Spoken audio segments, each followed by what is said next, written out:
السلام علیکم ورحمۃ اللہ وبرکاتہ. وعلیکم السلام ورحمۃ اللہ وبرکاتہ. کیا حال ہے سب کا؟ الحمدللہ. نحمده ونصلی علی رسولہ الکریم. اما بعد فاعوذ باللہ من الشیطان الرجیم. بسم اللہ الرحمن الرحیم. رب اشرح لی صدری ویسر لی امری واحلل عقدۃ من لسانی یفقہوا قولی. رمضان بہت قریب آ چکا ہے تو کیسی فیلنگ ہے؟ کچھ احساسات جاگے ہیں، کچھ تیاری ہو رہی ہے. جس چیز کو ہم زندگی میں اہمیت دیتے ہیں، کوئی انسان ہو، کوئی دن ہو، کوئی موقع ہو، تو اس کے لیے ہم تیاری کرتے ہیں. تو جن لوگوں کے لیے رمضان زندگی میں بہت اہم ہے، وہ یقیناً اس کے لیے تیاری کریں گے. جسے نماز کے لیے تیاری کی جاتی ہے. کیا ہے نماز کی تیاری؟ وضو کرنا. نفس پہ گراں ہوتا ہے، بوجھ ہوتا ہے، کیونکہ وضو ایک ایسا عمل ہے جس سے اللہ تعالیٰ انسان سے محبت کرتا ہے. جب انسان وضو کر رہا ہوتا ہے تو اس وقت اللہ کو اس بندے پر پیار آتا ہے، لیکن ہمیں عام طور پر اس میں بڑی مشکل پیش آتی. اچھا، اس کی کیا دلیل ہے کہ اللہ تعالیٰ آپ سے محبت کرتے ہیں؟ اس وقت قرآن مجید میں اللہ تعالیٰ فرماتے ہیں ان اللہ یحب التوابین ویحب المتطہرین. تطہر وہ عمل ہے، وہ فعل ہے جس میں طہارت حاصل کی جا رہی ہوتی ہے، یعنی پاک کر رہے ہوتے ہیں ہم اپنے آپ کو. ہاتھ دھو رہے ہیں، کلی کر رہے ہیں، چہرے پہ پانی ڈال رہے ہیں، بازو دھو رہے ہیں، پاؤں دھو رہے ہیں. بعض اوقات خصوصاً سردیوں میں نفس پہ بہت گراں ہے. لیکن جب ہم یہ عمل شروع کر دیتے ہیں، یا اس سے پہلے جب ہم اس کے لیے جا رہے ہوتے ہیں، یا دل نہیں چاہ رہا ہوتا، اگر اللہ ہمارے دل میں یہ خیال ڈال دے اس وقت یہ بات یاد آ جائے کہ میرے اس عمل سے مجھے اللہ کی محبت نصیب ہوگی، اللہ کو مجھ پہ پیار آئے گا، تو ہمارے لیے عمل بہت آسان ہو جائے. تو نماز کی تیاری کا کام، کیونکہ تیاری عام طور پر زیادہ مشکل ہوتی ہے، زیادہ اس میں انسان ٹینس بھی ہوتا ہے، ایفرٹ بھی لگتی ہے. لیکن ونس آپ وہ کر چکتے ہیں، مثلا کوئی شادی ہے تو شادی کا دن اتنا مشکل نہیں جتنا اس کی تیاریاں اور اس کے جو پری شادی ارینجمنٹس ہیں، کیونکہ جب وہ شادی کا دن آ جاتا ہے پھر تو آپ انجوائے کرنے لگتے ہیں. اسی طرح نماز میں جب آپ کھڑے ہو جاتے ہیں تو پھر سنت پڑھتے ہیں، پھر فرض پڑھتے ہیں، تو پھر آہستہ آہستہ نفس اس کی طرف مائل ہو جاتا ہے، اس کو انجوائے بھی کرنے لگتے ہیں. اسی طرح رمضان سے پہلے کا جو یہ وقت ہے، اس میں ہمیں طرح طرح کے وسوسے آ رہے ہوتے ہیں کہ اس دفعہ تو بہت گرمی ہے، اور اس دفعہ تو بہت مشکل ہوگی، اور یہ کام کیسے ہوگا، صبح کیسے اٹھیں گے، راتیں بہت چھوٹی ہوں گی، روزہ بہت دیر سے افطار ہوگا، اور ویکنس بہت ہو جائے گی. اور شیطان مختلف طرح سے اس کام کو مشکل بناتا ہے. لیکن جب آپ ایک بار اللہ سے دعا کر کے کوشش شروع کر دیتے ہیں، اور خصوصاً اگر شعبان میں روزے رکھتے ہیں، تو پورے ایک ایکسپیرینس کر لیتے ہیں، اور آپ کے لیے رمضان کا مہینہ آسان ہو جاتا ہے. اور جب آپ پہلا روزہ رکھتے ہیں تھوڑی مشکل ہوتی ہے، لیکن دوسرا رکھتے ہیں تو آپ کے لیے آسانی ہو جاتی. اور پھر آہستہ آہستہ روزے کی کیفیت کو، اور روزے کے ساتھ جو جسم کے اندر ایک کامنس اور ایک سکون ہوتا ہے، اس کو جب آپ انجوائے کرتے ہیں تو اس وقت تو دل کرتا ہے کہ رمضان پھر اب ختم ہی نہ ہو. جتنا رمضان کا آنا مشکل لگ رہا ہوتا ہے، اتنا ہی پھر رمضان کا جانا بھی مشکل لگ رہا ہوتا ہے. اس وقت پھر رمضان سے محبت کرنے والے آنسو بھی بہاتے ہیں. کتنی رحمت کی اور رونق کی اور برکت کی راتیں تھیں اور دن تھے، اور میرے اندر اتنا زیادہ اسٹیمنا ہو گیا، اور اب جیسے ایک دم خالی ہو گئے. تو خیر اللہ تعالیٰ نے اس کا بھی علاج کیا کہ ایک دم خالی نہ ہو، بلکہ شوال میں پھر روزے رکھ لو، کچھ یادیں تازہ کر لو، اور پھر شوال کے بعد بھی کنٹینیو کرو ہر مہینے کے 3 روزے. کیونکہ حدیث میں آتا ہے کہ جو شخص رمضان یعنی شہر الصبر کے روزے رکھتا ہے اور ہر مہینے کے 3 روزے رکھتا ہے، اللہ تعالیٰ اس کے دل سے کینے کو دور کر دیتا ہے. یہ کینہ دور کرنے کا علاج ہے.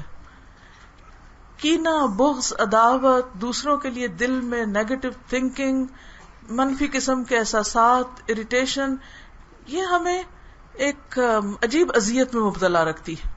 لیکن جب انسان کوشش کرتا ہے اور تھوڑی سی ہمت کر کے یہ عمل شروع کر دیتا ہے اور اس کو اپنی ایک ہیبٹ بنا لیتا ہے تو اس کے نتیجے میں جو کچھ پاتا ہے وہ بے مثال ہے. اسی لیے آپ دیکھیں کہ اللہ سبحانہ وتعالیٰ نے فرمایا الصوم لی وانا اجزی بہ، روزہ میرے لیے ہے اور میں خود اس کی جزا دوں گا یا دیتا ہوں. اجزی جو ہے عربی میں فعل مضارع ہے، میں خود اس کی جزا دیتا ہوں. یعنی جب انسان روزہ رکھتا ہے تو اس کے اتنے بے پناہ فائدے سامنے آتے ہیں، اور ان فائدوں میں سب سے بڑا فائدہ انسان کا اللہ سبحانہ وتعالیٰ سے ایک مضبوط کنیکشن اور ایک مضبوط تعلق قائم ہو جاتا ہے. اور اگر دیکھا جائے تو دنیا میں شیطان نے اس کام کو سب سے مشکل بنا رکھا ہے کہ وہ ہمیں اللہ کی یاد سے غافل کرتا ہے، اور ہمارے اور اللہ کے تعلق کے بیچ میں اتنی ساری چیزیں لے آتا ہے کہ ہم بار بار رستے سے ہٹتے ہیں، جبکہ یہ سب سے پرلطف تجربہ ہے کہ انسان اپنے خالق کے ساتھ کنیکٹ ہو جائے، اپنے خالق کے ساتھ اس کا ایک مضبوط تعلق ہو. اب میں یہ چاہوں گی کہ آپ اپنے آپ کو رمضان کا ایک ٹارگٹ دیں کہ اس رمضان میں آپ نے کیا حاصل کرنا ہے. ویسے تو بہت ساری چیزیں آپ چھوٹی چھوٹی حاصل کریں گے، آپ روزہ رکھیں گے ثواب حاصل کریں گے، آپ قرآن پڑھیں گے ثواب حاصل کریں گے، آپ ذکر کریں گے، دعائیں مانگیں گے اور بہت سے کام کریں گے. لیکن ان سب کاموں کا بھی اصل مقصد کیا ہے؟ یہ بھی سب کیا کیوں جاتا ہے؟ صرف ثواب کے لیے نہیں کیا جاتا. ثواب تو ایک بونس ہے نا، ایکسٹرا چیز ہے، لیکن اصل مطلوب کچھ اور ہے. مثلاً آپ کھانا کھاتے ہیں تو کھانا کھانے کا مطلب صرف پیٹ بھرنا تو نہیں ہوتا. جب آپ کچھ بھی کھائیں گے پیٹ تو بھر ہی جائے گا، اس کے ساتھ اور کیا ہوتا ہے؟ کھانے کو دیکھ کر آپ خوش ہوتے ہیں، اس میں جو اللہ نے کلر رکھے ہیں وہ الگ بات ہے کہ ہم ایسا پکاتے ہیں کہ اس کا کوئی کلر باقی نہیں رہنے دیتے، اس کو اس کی اصل حالت پہ نہیں چھوڑتے. لیکن کھانے کے اندر جو رنگ ہیں، ان کی مختلف شیپس جو ہیں، آپ جب بیٹھتے ہیں اور کوئی بھی فروٹ دیکھتے ہیں تو ایک یہ کہ آنکھیں بند کر کے بس کھا لیں، اور یہ کہ ایک اس میں اللہ کی قدرت کو آپ تلاش کریں. یعنی کھانے کا وقت آپ کے لیے اللہ کے قرب کا وقت بھی ہو سکتا ہے، اللہ کی محبت حاصل کرنے کا ذریعہ بھی ہو سکتا ہے. پھر آپ ایک لقمہ ڈالتے ہیں، اس کا جو ٹیسٹ آپ لیتے ہیں، اس کو جو آپ انجوائے کرتے ہیں، اس پر بھی اللہ یاد آتا ہے کہ سبحان اللہ، یہ کیا چیز اللہ نے اس میں رکھ دی. اور زبان پر ایک نہیں کئی قسم کے ٹیسٹ کی صلاحیت رکھی. یہ سب اللہ کی نعمتیں ہیں. لیکن یہ سب کچھ کیسے حاصل ہوتا ہے؟ کس کو حاصل ہوتا ہے؟ جس کے دل کی آنکھیں کھلی ہوں، جس کا شعور جاگا ہوا ہو، جس کو غور و فکر کی نگاہ ملی ہو، جس کے دل کے اندر ایک احساس ہو، وہ ہر چیز میں اپنے رب کو پا لیتا ہے. تو بہرحال کھانا کھانے کا ایک عام بندے کے لیے مقصد کیا ہو سکتا ہے کہ وہ پیٹ بھر لے، 2 وقتی روٹی مل جائے بس پیٹ بھر لے، کچھ بھی مل جائے کھا لیں، پاک ہے یا ناپاک ہے، طیب ہے یا غیر طیب ہے، حلال ہے یا نہیں ہے، کیا ہے اور کیا نہیں، بس جو ملے کھا لیں، کھانا ہے. ایک یہ ہو سکتا ہے. اور ایک یہ ہے کہ آپ اس کو انجوائے کریں، اس کو دیکھ کے بھی انجوائے کریں، اس کی خوشبو سونگ کے بھی انجوائے کریں، اس کے ٹیسٹ کو بھی انجوائے کریں، اور اس کے ذریعے طاقت بھی حاصل کریں اور آپ کا پیٹ بھی بھر جائے، اور وہ کھانا آپ کے لیے غذا بھی ہو، شفا بھی ہو، انرجی کا باعث ہو. بہت ساری چیزیں ہیں نا. لیکن ہر شخص اپنے اپنے کیلیبر یا اپنے اپنے ظرف کے مطابق وہ لیتا ہے. اسی طرح روزہ بھی کیا ہے؟ روزہ بھی ایک تو یہ ہے کہ کھانا پینا چھوڑ دے انسان. یہ رمضان آیا ہے تو بس روزہ رکھنا ایک کام ہے. روزہ رکھ کے بعض لوگ تو نماز بھی نہیں پڑھتے، ان کے نزدیک رمضان صرف روزے رکھنے کا مہینہ ہے، اس سے آگے وہ کچھ نہیں جانتے. جبکہ رمضان ہمیں بہت کچھ دینے کے لیے آیا ہے. لیکن یہ جو کچھ بھی ہمیں مل رہا ہے، اس کا الٹیمیٹ ایک اور نتیجہ ہے جو ہمیں نکالنا ہے، حاصل کچھ اور کرنا ہے. یہ سارے سٹیپس ہیں، ایک سٹیپ دوسرا سٹیپ. مثلا چاند دیکھا آپ نے، دعا پڑھ لی، پھر اس کے بعد صبح سحری کے وقت اٹھے، آپ کھا رہے تھے، فرشتے آپ کے لیے دعائیں کر رہے تھے، پھر آپ نے روزہ رکھ لیا، ایک سٹیپ پہ چڑھ گئے، دوسرے پہ، پھر اس کے بعد افطار کا وقت آ گیا، وہ بھی ایک مسنون عمل ہے اور اس سے بھی خوشی حاصل ہوتی ہے. حدیث میں آتا ہے کہ روزہ دار کے لیے 2 خوشیاں ہیں. ایک روزہ افطار کرتے وقت، وہ بھی ایک سٹیپ ہے. پھر اس کے بعد تراویح ہے، وہ بھی آپ نے تراویح پڑھ لی، قرآن سن لیا، وہ سارے سٹیپس ہیں. لیکن یہ جو کچھ آپ کر رہے ہیں، یہ آپ کو لے جا کہاں رہا ہے؟ پہنچنا کہاں ہے؟ جانا کہاں ہے؟ پانا کیا ہے؟ حاصل کیا کرنا ہے؟ یہ سب کیوں ہے؟ اللہ سبحانہ و تعالیٰ نے خود فرمایا لعلکم تتقون. اچھا، یہ جو تتقون اور تقوی ان گنت بار ہم سن چکے ہیں. تقوی تقوی تقوی، خدا کا خوف، خدا کا ڈر، احساس، کیا کیا نام اس کو دیتے رہتے ہیں. تو آپ دیکھیے کہ یہ ساری ایکسرسائز جو کروائی جاتی ہے یہ ایک خاص مقصد کے لیے. جیسے فوجیوں کی ایکسرسائز ہوتی ہیں نا، تو وہ کسی خاص مقصد کے لیے ہوتی. فوجی کی ایکسرسائز اور ایک عام بندے کی ایکسرسائز میں فرق ہے؟ فرق ہے نا. ایکسرسائز تو دونوں کر رہے ہیں، لیکن دونوں کی ٹیکنیک میں، طریقے میں، مدت میں اور مقصد میں فرق ہو سکتا ہے. تو ایک ہی کام بہت سارے لوگ کر رہے ہیں. ہم سب روزہ رکھیں گے انشاءاللہ، اور جتنے اور بھی مسلمان ہیں، اور صرف ہمارے اس شہر یا ملک کے لوگ نہیں، پوری دنیا کے لوگ جو مسلمان ہیں وہ سب روزہ رکھتے ہیں. حتیٰ کہ بعض نان مسلم جو ہیں وہ بھی اپنے مسلم کولیگز کے ساتھ ہم آہنگی کے لیے روزہ رکھ رہے ہوتے ہیں. ایسی بھی بہت سی مثالیں ملتی ہیں.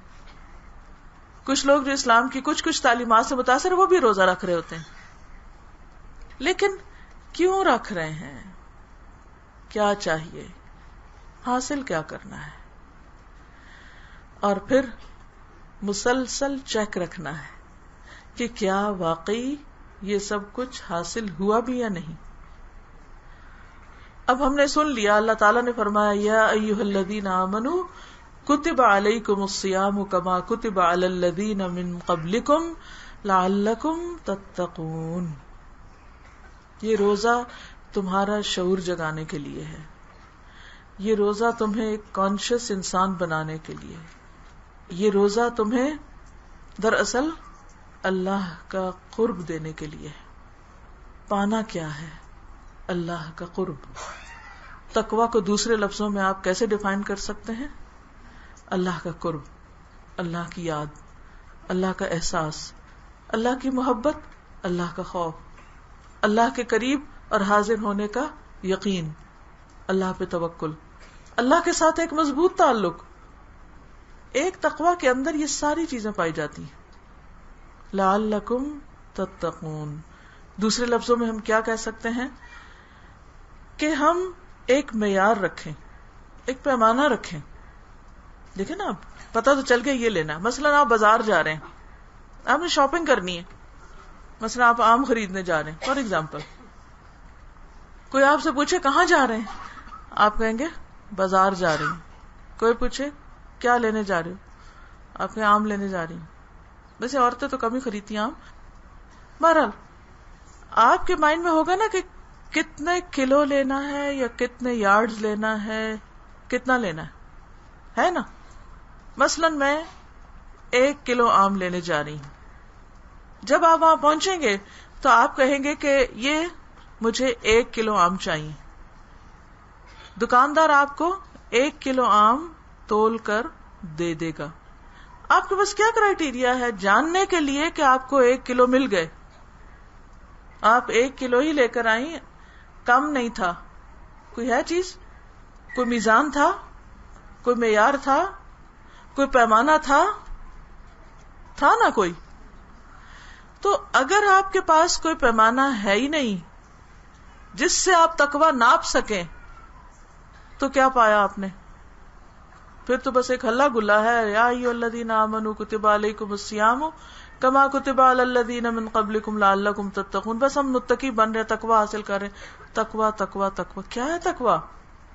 کیا پیمانہ ہے آپ کے پاس؟ کیا آپ ناپ سکیں کہ میں نے واقعی 30 دن بھوکے پیاسے رہ کر وہ لے لیا ہے، وہ پا لیا ہے، حاصل کر لیا ہے، وہ میرے اندر آ گیا ہے؟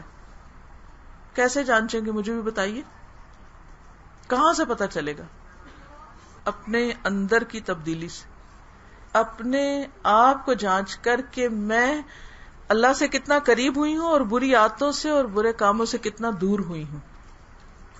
کیونکہ تقوی سمجھے کہ ایک ایسا ٹونک ہے یا ایک ایسی چیز ہے کہ جس سے آپ کو وہ قوت مل جاتی ہے کہ آپ برائیوں سے بچ سکیں اور آپ اپنی بری عادتوں کو چھوڑ سکیں اور آپ اللہ کی خاطر قربانی کر سکیں، اللہ کی خاطر اپنا مال خرچ کر سکیں، اللہ کی خاطر اپنی نیند قربان کر سکیں، اللہ کی خاطر زیادتی کرنے والوں کو معاف کر سکیں، اللہ کی خاطر ہر وہ کام کر سکے جو اللہ نے کہا ہے، ہر وہ چیز چھوڑ سکے جو اللہ نے چاہا ہے کہ آپ چھوڑیں. اور اگر یہ قوت نہیں نہ ملی آپ کو روزہ رکھ کے، تو بس بھوک پیاسی ہے.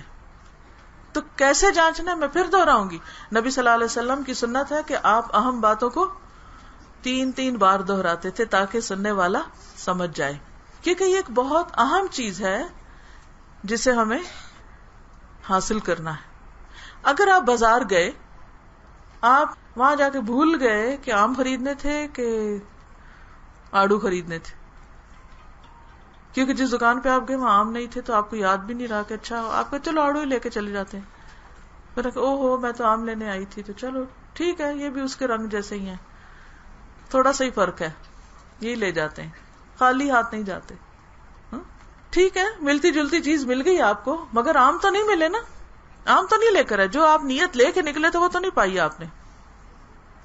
وجہ نان اویلیبلٹی بھی ہو سکتی ہے، وجہ آپ کی بھول بھی ہو سکتی ہے، وجہ آپ کا لیک آف انٹرسٹ بھی ہو سکتا ہے، وجہ اس چیز کا مہنگا ہونا بھی ہو سکتا ہے، کوئی بھی وجہ ہو سکتی. تو جو آپ کا مقصد تھا وہ نہیں آپ نے پایا، بس آپ نے اپنے آپ کو خوش کر لیا ایک آلٹرنیٹ پر. تو بعض اوقات کیا ہوتا ہے کہ ہم کسی آلٹرنیٹ پہ راضی ہو جاتے ہیں، چلو تقویٰ نہیں ملا مگر روزہ تو رکھ گیا نا، فرض تو پورا ہو گیا. لیکن اللہ نے فرض رکھا تھا کچھ لینے کے لیے، آپ کو یہ ساری ایکسرسائز کرائی تھی کچھ پانے کے لیے، وہ نہیں پایا تو اس کا کیا فائدہ؟ تو روزہ صرف بھوکا پیاسا رہنے کا نام نہیں ہے، کچھ حاصل کرنے کا ہے. آپ کو مینگو ہی حاصل کرنے ہیں اور 1 کلو ہی حاصل کرنے اور ان کو لے کر ہی واپس لوٹنا ہے، تب تو آپ کا گھر سے باہر جانے، محنت کرنے، پیسے لگانے کا فائدہ ہوا. اور اگر وہ نہیں لے کر لوٹے، کچھ اور لے کر لوٹے، تو گویا آپ کا مقصد پورا نہیں ہوا. مقصد تبدیل کیوں ہوا؟ ارادے کی کمزوری. مقصد تبدیل کیوں ہوا؟ کیونکہ آم کی اہمیت کا آپ کو اندازہ ہی نہیں تھا کہ وہ پھلوں کا بادشاہ ہے. آپ اس کے 2nd 3rd پہ راضی ہو گئے. ٹھیک ہے، کوئی بات نہیں، آپ جو چاہیں کریں، لیکن جب تک آپ وہ نہیں پاتے جو آپ کو پانا چاہیے تو بات نہیں بنے گی. دنیا میں ہم کم پہ راضی نہیں ہوتے. مثلاً آپ اپنا کپڑا ایک لینے کے لیے گئے اور میچنگ کر رہے ہیں، مثلاً کپڑے کے ساتھ کی آپ کو لیس چاہیے میچنگ، وہ نہیں ملے تو آپ کہتے ہیں چلو کوئی بھی لے کے چلی جاؤ. پھر جاتے ہیں دوبارہ، کسی کو بھیجتے ہیں، پوچھتے ہیں یہ کہاں سے ملے گی، مجھے یہی چاہیے. بار بار جاتے ہیں، محنت کرتے ہیں نا. تو اسی طرح ہم سب نے ہر روز روزہ رکھ کے پوچھنا ہے کہ روزہ تو رکھ لیا، کھول بھی لیا، سارا دن کیسے گزرا، اب کیا میرے اندر کی خرابی دور ہوئی؟ کیونکہ سب سے پہلی چیز ہے سوچ. کسی بھی کام کو کرنے کے لیے سب سے پہلے انسان سوچتا ہے کہ یہ کرنا ہے. آج آپ کیا کریں گے؟ سوچیں گے. کیا سوچیں گے؟ کہ مجھے روزے رکھ کے کیا حاصل کرنا ہے؟ تقویٰ حاصل کرنا ہے. کہیے اپنے آپ کو، مجھے روزہ رکھ کر تقویٰ حاصل کرنا ہے. میں نے روزہ تقویٰ حاصل کرنے کے لیے رکھنا ہے. پورا رمضان اپنے آپ کو ایک اس ورڈ کے ساتھ سٹک کر لیں، تقویٰ. تقویٰ کیا ہے؟ بچنا. برائی سے ایسے بچنا جیسے آگ سے بچا جاتا ہے، جیسے کسی بھی تکلیف دہ چیز سے بچا جاتا ہے. نہیں مجھے یہ نہیں کرنا، یہ کرنا تو آگ کو چھونا ہے. مجھے یہ نہیں لینا، مجھے وہ لینا ہے جس کے لیے میں روزہ رکھ رہی ہوں. اب یہ حاصل کیسے ہوگا؟ اس کے لیے ذہنی تیاری بھی چاہیے، عملی تیاری بھی چاہیے. ذہنی تیاری تو آپ کا ارادہ ہے، آپ کی سوچ ہے، آپ کی دعائیں ہیں، آپ کا اپنے ساتھ عہد، اللہ کے ساتھ عہد کہ آپ نے ایک چیز ٹھان لی کہ یہ کر کے چھوڑنا ہے، کیونکہ اللہ نے یہی حاصل کرنے کے لیے تو یہ روزہ فرض کیا مجھ پہ. عملی تیاری کیا ہے کہ اپنے آپ کو وہ ماحول بھی دینا ہے، اپنے ارد گرد وہ ماحول کریٹ کرنا ہے کہ جس سے آپ اپنی وہ چیز حاصل کر سکیں.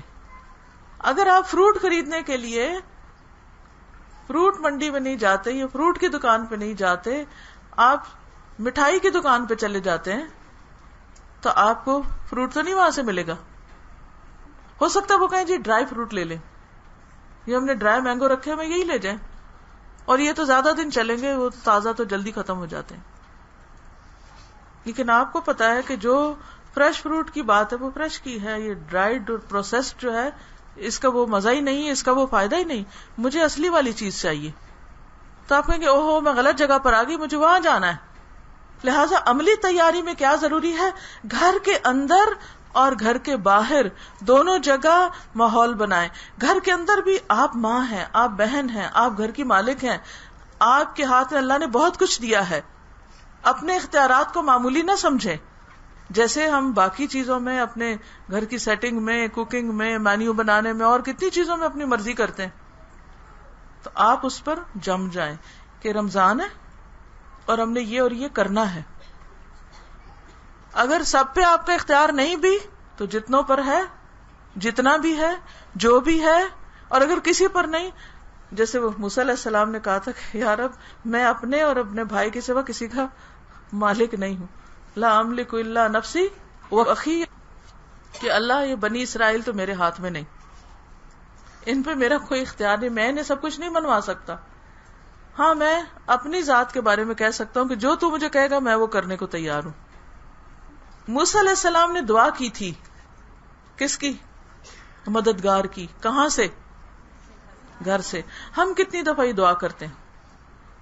ہم مانگتے ہیں یہ دعا، ہم رب اشرح لی پڑھتے ہیں، روک دیتے ہیں وہاں جا کے یفقہوا قولی. لوگوں کا تو خیال ہے، گھر والوں کا خیال کوئی نہیں. وجعل لی وزیرا من اہلی ہارون اخی. ہو سکتا ہے کوئی بھائی بہن ہو سکتا ہے بچوں میں سے کوئی ہو، ہمسایوں میں سے ہو، سروینٹس میں سے ہو، کوئی ہو. میک اے بڈی، کسی کو ضرور ساتھ ملا لیں نیکی کے کام میں، کسی ایک بندے کو ساتھ شامل کر لیں. زیادہ ہو جائے تو اور اچھا. ماحول بنانا ضروری. مثلا یہ جو آپ نے نیکی کے رستے میں ایک دوست بنانا ہے یا گھر والوں میں سے کسی کو شامل کرنا ہے یا کسی کو بھی اپنے ساتھ مددگار بنانا ہے، یہ تقویٰ کے حصول میں آپ کا مددگار ہوگا. موسیٰ علیہ السلام نے کیا کہا تھا کہ یہ کیوں مجھے عطا کر، کئی نسبحک کثیرا ونذکرک کثیرا انک کنت بنا بصیرا، تاکہ ہم تیری کثرت سے تسبیح کر سکیں اور خوب خوب تیرا چرچا کریں، تیرا ذکر کریں. تو ہمیں دیکھتا ہے. اللہ مجھے کمپینین چاہیے نیکی کے راستے میں، ساتھی چاہیے، مددگار چاہیے. اگر آپ رمضان میں تقویٰ حاصل کرنا چاہتے ہیں تو انڈیویجول عبادت کے ساتھ آپ کو ماحول چاہیے. مثلاً آپ گھر میں اکیلے تراویح پڑھ رہے ہیں، نیند آ جائے گی نا، تھک جائیں گے نا، اپنے آپ پہ رحم کرنے لگیں گے نا. لیکن اگر کوئی ایک شخص آپ کے ساتھ ایسا ہے، زیادہ ہو تو بہت اچھا، اپنے گھر میں تراویح کا انتظام کریے اگر کر سکتے ہیں تو. اپنے محلے کی مسجد میں بات کیجیے. ماشاءاللہ مجھے یاد ہے جب بہت سال پہلے یہاں دورہ قرآن ہوا تھا تو لوگوں نے اپنی اپنی مسجدوں میں جا کے جگہ بنوائی تھی اپنے لیے، اور ماشاءاللہ پوری تراویحاں پڑھی تھی، قیام کیے تھے. اگر ایسا کوئی موقع تو بہت اچھا. نہیں تو گھر میں. اب کیا ہوگا کہ جب 2 لوگ آپ مل کے پڑھ رہے ہیں نا تو اس سے کیا فائدہ ہوگا؟ ماحول بنے گا نا، اس کے لیے بھی آسان ہوگا، آپ کے لیے بھی آسان ہوگا، سہولت ہو جائے گی. حضور صلی اللہ علیہ وسلم رمضان کی ہر رات میں کیا کرتے تھے؟ کیا کرتے تھے؟ نہیں پتا؟ قیام تو آپ رمضان کے بغیر بھی کرتے تھے. ہاں، جبریل علیہ السلام سے ملتے تھے. ٹھیک ہے، ہر رات ملتے تھے، اس کتاب میں حدیث لکھی ہوئی ہے. اور جب آپ ان سے ملتے تھے تو پھر کیا ہوتا تھا؟ اس کا کنیکشن کیا ہے جو میں آپ کو بات کہنا چاہ رہی ہوں نا، اور جس کی طرف لا رہی ہوں آپ کو، کہ ماحول بنائیے اگر آپ نے تقوی حاصل کرنا ہے. حدیث ہے، حضرت عبداللہ بن عباس بیان کرتے ہیں، کان النبی صلی اللہ علیہ وسلم اجود الناس بالخیر وکان اجود ما یکون فی رمضان حین یلقاہ جبریل وکان جبریل یلقاہ کل لیلۃ فی رمضان کان جبریل یلقاہ کل لیلۃ فی رمضان حتی ینسلخ یعرض علیہ النبی صلی اللہ علیہ وسلم القرآن فإذا لقیہ جبریل کان اجود بالخیر من الریح المرسلۃ. رسول اللہ صلی اللہ علیہ وسلم لوگوں کے ساتھ بھلائی کرنے میں بہت سخی تھے، عام دنوں میں بھی، اور رمضان میں جب جبریل آپ سے ملتے تو آپ اور بھی زیادہ سخی ہو جاتے. رمضان میں ہر رات جبریل آپ سے ملا کرتے تھے، اور نبی اکرم صلی اللہ علیہ وسلم رمضان گزرنے تک انہیں قرآن سناتے. جب جبریل آپ سے ملتے تو آپ فیاضی میں یعنی سخاوت میں تیز ہواؤں کی مانند ہو جاتے. یہ جو الریح المرسلہ ہے، تیز ہوا، امیجن کرے تیز ہوا، جب بارش آتی ہے تو تیز ہوائیں چلتی ہیں نا، ہر دروازہ کھٹک جاتا ہے اور ہر چیز کے اندر اس کا اثر جاتا ہے اندر تک، چاہے وہ ہوا داخل نہ ہو اس کی ٹھنڈک ہی پہنچ جاتی، مٹی والی ہو تو وہی پہنچ جاتی. یہ کس چیز کا اثر تھا؟ کمپنی کا. یہ جو میں آپ کو کہہ رہی ہوں نا کہ ایک ایمانی ساتھی بنائیں، ڈھونڈیں، گھر والوں میں سے بنائیں تو زیادہ اچھا ہے تاکہ وہ اویلیبل ہو، اگر نہیں تو ہمسایوں میں سے بنا لیں، نہیں تو کہیں اور کسی بھی طرح. کیونکہ جب آپ کسی ایسے شخص سے ملاقات کریں گے تو اس سے کیا ہوگا، آپ بھی نیکیوں میں بہت آگے نکل جائیں گے. پھر آپ دیکھیے کہ نیکیوں میں آگے جب انسان نکلتا ہے، جب انسان پھر فوکسڈ بھی ہو اس پہ. آپ جبریل سے مل کے کیا کرتے تھے؟ ادھر ادھر کی کہانیاں نہیں، آپ ان کو قرآن سناتے تھے. آپ رمضان میں کسی کے ساتھ باندھ لیں، میں آپ کو سناتی ہوں، آپ مجھے سنائیں. اگر آپ کا زیادہ اچھا تو وہ آپ کو سنا دے، اگر ان کا زیادہ اچھا جو آپ کی بڑی ہو آپ ان کو سنائیں. اور اگر ایسا ممکن ہے تو جہاں کہیں دورہ قرآن ہو رہا ہے یا کچھ بھی ایسی مجلس ہے، محفل ہے، اس میں ایک دوسرے سے سنائیں. اس کو مدارسہ کہتے ہیں، ایک دوسرے کو پڑھانا یا ایک دوسرے کو سکھانا یا ایک دوسرے کو سنانا، جیسے مذاکرہ ہوتا ہے نا، ڈائلاگ. تو اسی طرح آپ کسی کو ساتھ ملا لیں. اچھا پھر کیا ہے، اس کے ساتھ مل کے پلاننگ کریں مختلف کاموں کی. جہاں آپ سلپ ہوں اس کو بتائیں مجھ سے یہ غلطی ہے، اچھا مجھے بتاؤ مجھے کیا کرنا ہے. وہ کہ نہیں مجھ سے تو نہیں ہے، میں نے یہ کیا، اچھا یوں کر لیتے ہیں. ساتھ ساتھ ایک دوسرے کی کریکشن کرتے جائیں. پھر ساتھ مل کے پلان کریں، اچھا آج ہم یہ کام کریں گے، کوئی ایک ٹارگٹ مقرر کر لیں. پھر ایک دوسرے سے پوچھیں. جب ہمیں کوئی پوچھنے والا ہوتا ہے نا تب ہم ذرا سیدھے رہتے ہیں. جب کوئی پوچھنے والا نہیں ہوتا تو اپنی مرضی پہ خود ہی بناتے ہیں، خود ہی ڈھاتے ہیں، بس کام ختم. ٹھیک ہے. اچھا اب آپ دیکھیے کہ مثلاً آپ بچوں کے ساتھ مل کے پلان کر سکتے ہیں کہ ہم روز ایک سپارہ پڑھیں گے اور ہم سب مل بیٹھ کے پڑھیں گے. چلے اس وقت ہمارا ٹائم ہو گیا، ہم 15 منٹ کے لیے بیٹھیں گے. چلو سب مجھے 15 منٹ دو، چلے بیٹھتے ہیں. میں بھی پڑھتی ہوں، آپ بھی پڑھیں، آپ بھی پڑھیں، آپ بھی پڑھیں.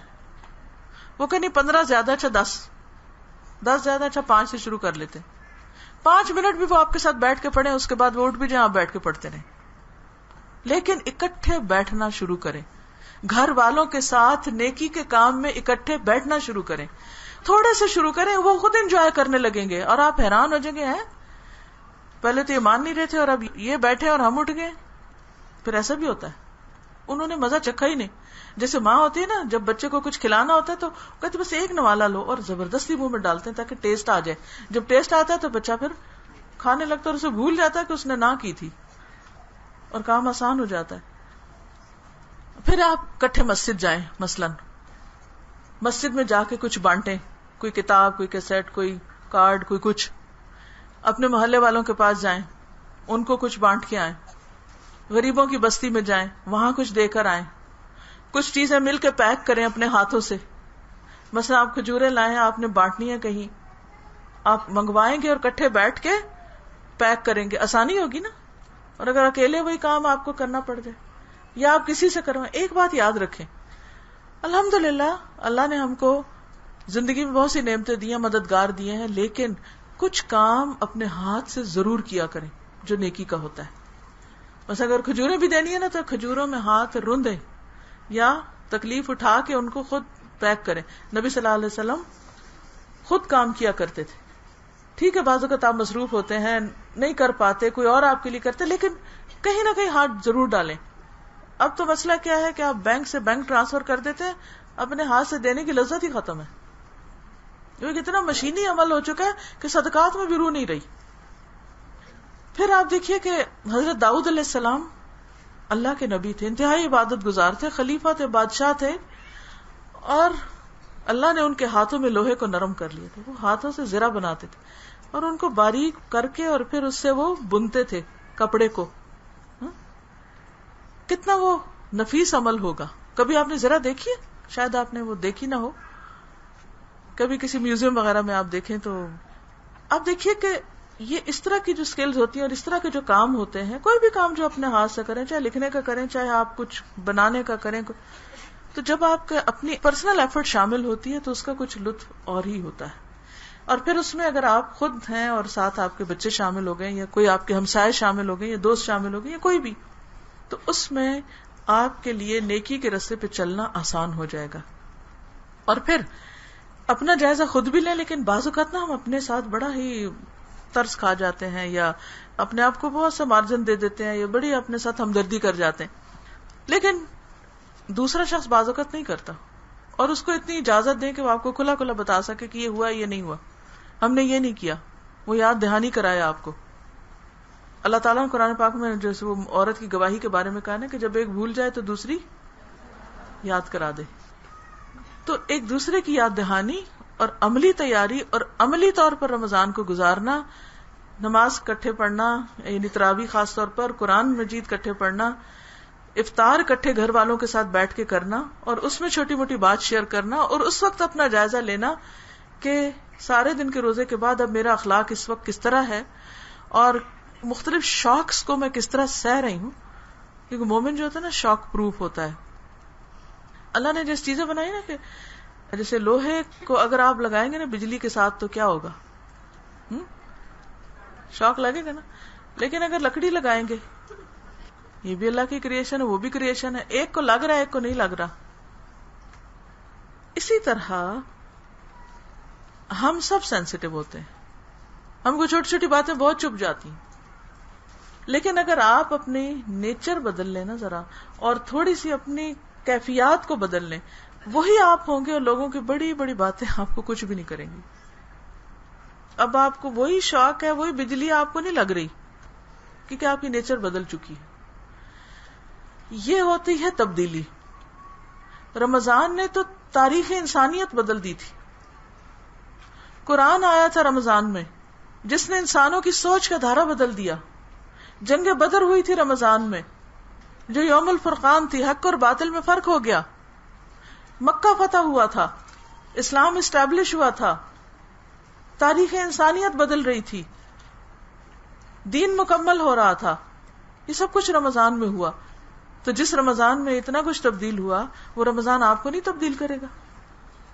آپ کو بھی کرے گا. نیت کر لیں. رمضان الحمدللہ اللہ کے فضل سے بہت سے لوگوں کی زندگی میں تبدیلی کا باعث بنتا ہے, بہت سے لوگوں کی, کیونکہ اللہ نے یہ رکھا ہی اس لیے ہے. حدیث میں آتا ہے کہ اللہ سبحانہ وتعالی ہر رات لوگوں کو جہنم سے آزاد کرتے ہیں, ہر رات. اچھا, اس سے کیا فائدہ ہوتا ہے کہ لوگوں نے جو برے کام شروع کیے ہوتے ہیں, جب ان کی بخشش ہو جاتی ہے ان کے گناہوں پر, تو آئندہ زندگی کے لیے وہ گناہوں کا پردہ ہوتا ہے نا, وہ ہٹ جاتا ہے, تو نیکیوں کے راستے پہ چل پڑتے ہیں. تو یہ تبدیلی کا مہینہ بھی ہے. پھر یہ کہ رمضان کے دن اور رات میں ہر مومن کے لیے ایک دعا قبول ہوتی ہے.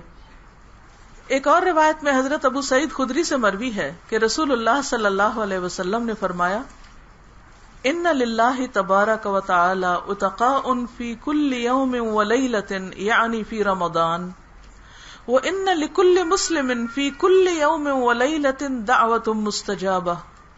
بے شک اللہ تعالی ماہ رمضان کے ہر دن اور رات میں لوگوں کو جہنم سے آزاد کرتے ہیں.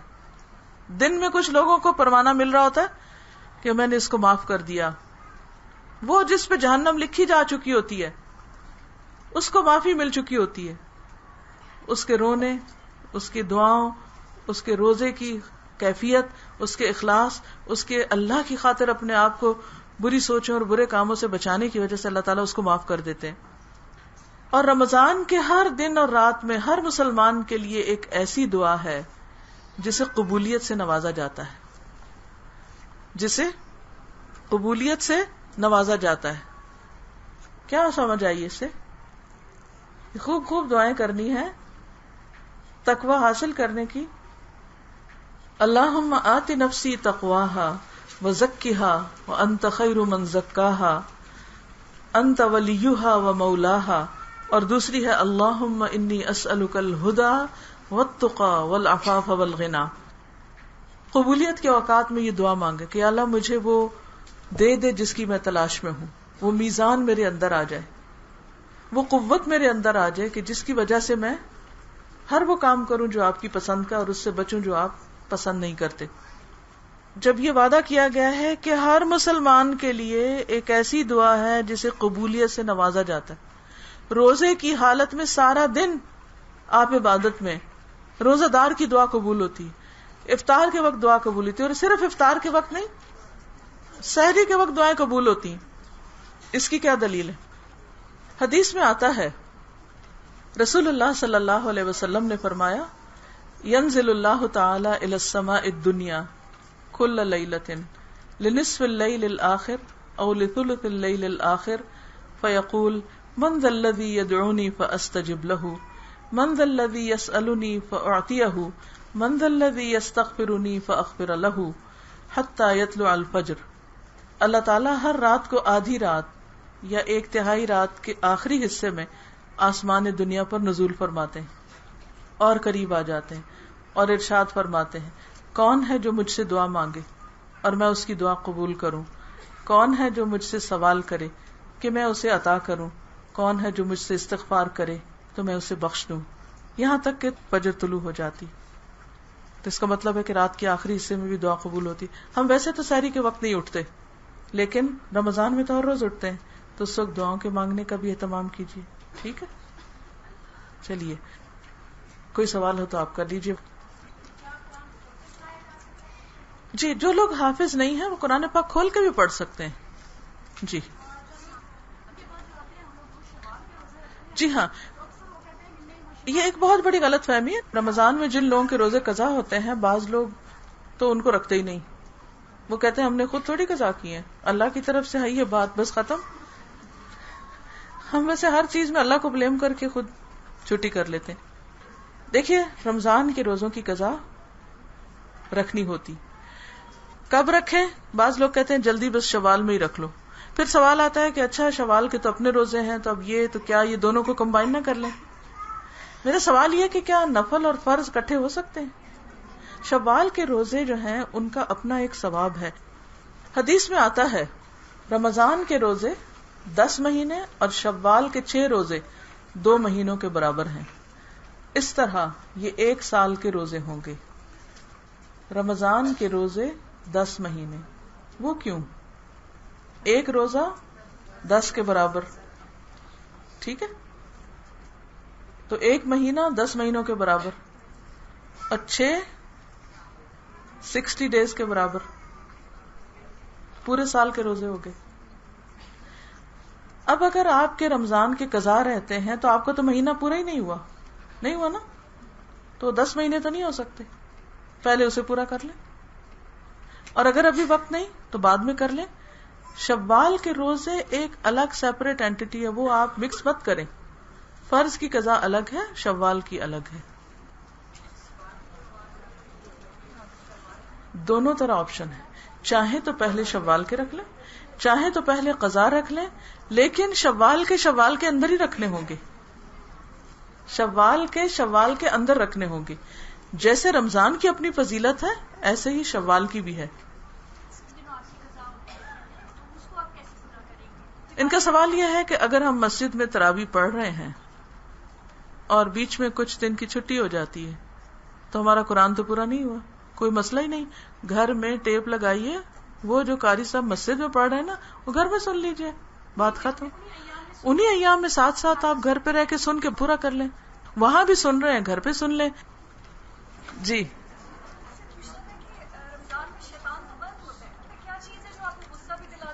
یہ کہتے ہیں کہ رمضان میں شیطان تو بند ہوتا ہے، پھر بھی ہم کیوں غصہ کرتے ہیں؟ ہمارا نفس تو ہمارے اندر ہی ہوتا ہے نا، جو سال بھر شیطان کی ٹریننگ میں ہوتا ہے. تو اپنے نفس کے اندر بھی بہت سی برائیاں ہیں ہمارے.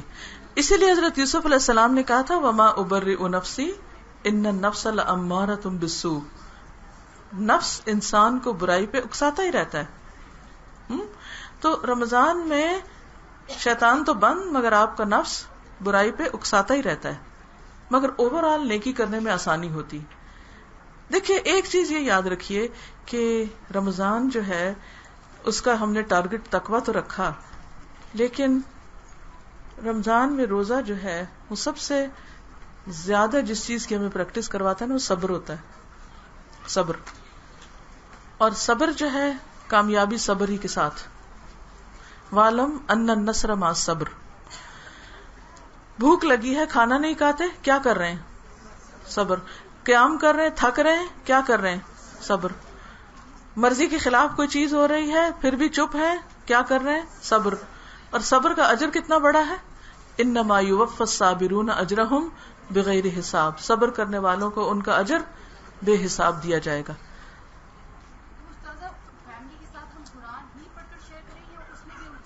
ان کا سوال یہ کہ فیملی کے ساتھ کیا صرف قرآن ہی شیئر کریں؟ کچھ بھی، اگر وہ ان کا نہیں دل چاہ رہا قرآن پڑھنے کا تو آپ بیٹھ کے ان کے ساتھ اچھی باتیں ڈسکس کر لیں، کچھ بھی ان کی باتیں سنیں. ٹھیک جی. یہ کہتے ہیں کہ بعض اوقات ہمیں یہ پتہ ہی نہیں ہوتا کہ ہمارے اندر برائیاں کون کون سی ہیں. اس کے دو طریقے ہیں. ہم کون ہیں، کیسے ہیں، گھر والوں سے پوچھیں. جی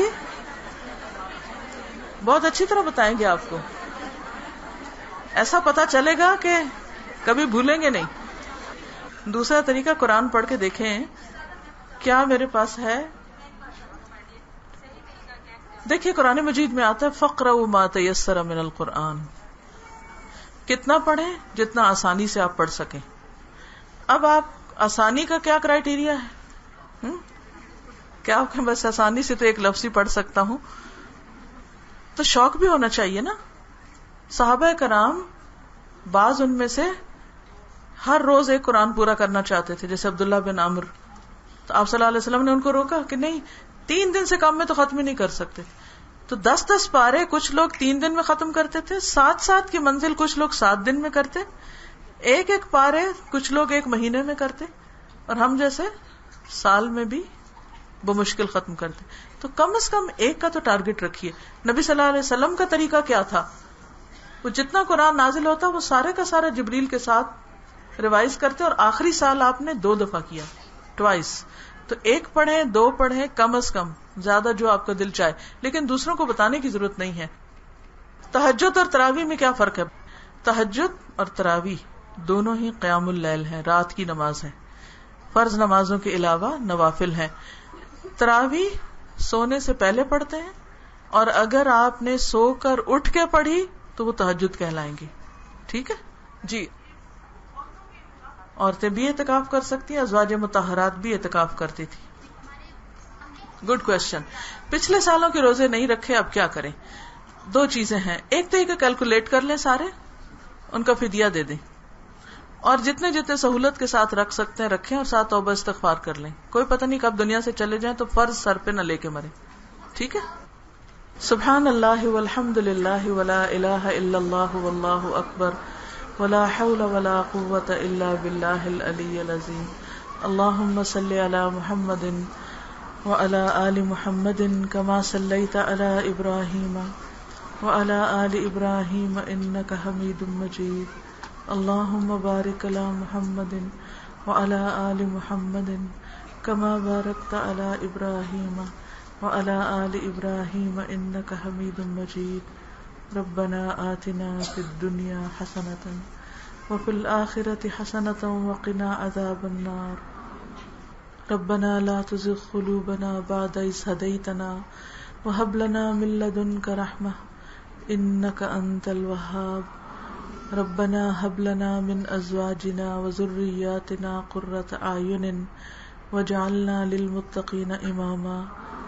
یا اللہ جو کچھ ہم نے پڑھا ہے، سنا ہے، سیکھا ہے، سمجھا ہے، ہمیں تو اس پر عمل کرنے والا بنا. یا اللہ ہمارے دل کو اپنی محبت سے بھر دے. یا اللہ ہمیں رمضان سے تقوی عطا فرما. رمضان ہمارے لیے تبدیلی کا مہینہ ہو. رمضان ہمارے لیے تیرے قرب کا مہینہ ہو. یا رب العالمین اس دنیا کے لیے اتنی محنت کریں جتنے دن ہم نے یہاں رہنا ہے، اور آخرت کے لیے اتنی محنت کریں جتنا ہم نے وہاں رہنا ہے. یا اللہ آخرت کو ہماری پرائرٹی بنا دے. یا رب العالمین ہمیں دنیا کی حقیقت سمجھا دے. یا رب العالمین ہمیں ان کاموں کی توفیق دے جو ہمیں تجھ سے قریب کر سکیں، اور ان چیزوں سے دور کر دے جو ہمیں تیرے ناپسندیدہ بندوں میں شامل کریں.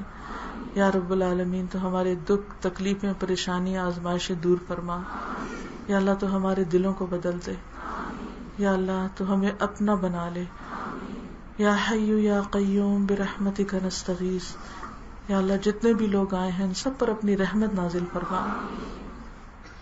یا اللہ ان سب کے دلوں کو اپنے لیے خالص کر لے. اللہ ان کے سارے دکھ اور تکلیفیں دور کر دے. سب بیماروں کو صحت عطا فرما. یا رب العالمین تو ہمارے بچوں کو ہدایت عطا فرما. ہمارے شوہروں کو اس کام میں ہمارا ساتھی بنا. یا ارحم الراحمین یا ذا الجلال والاکرام یا من بیدہ ملکوت السماوات والارض یا حی یا قیوم برحمتک نستغیث. اللہ تو ہماری تمام کوتاہیوں اور گناہوں کو معاف کر دے. اس محفل میں اگر کوئی ایسی بات ہو جو آپ کو پسند نہ آئی ہو تو ہمیں معاف کر دے. یا اللہ جو لوگ جگہ کی تنگی کی وجہ سے شریک نہیں ہو سکے انہیں بھی اس کا بھرپور اجر عطا فرما. ربنا تقبل منا انک انت السمیع العلیم وتب علینا انک انت التواب الرحیم. وصلی اللہ تعالی علی خیر خلقہ محمد وعلی آلہ واصحابہ واہل بیتہ اجمعین برحمتک یا ارحم الراحمین. السلام علیکم ورحمۃ اللہ وبرکاتہ. اللهم أهلله علينا باليمن والإيمان والسلامة والإسلام ربي وربك الله. O Allah, let this moon rise upon us with prosperity and Iman, with safety and Islam. O moon, my Lord and your Lord is Allah.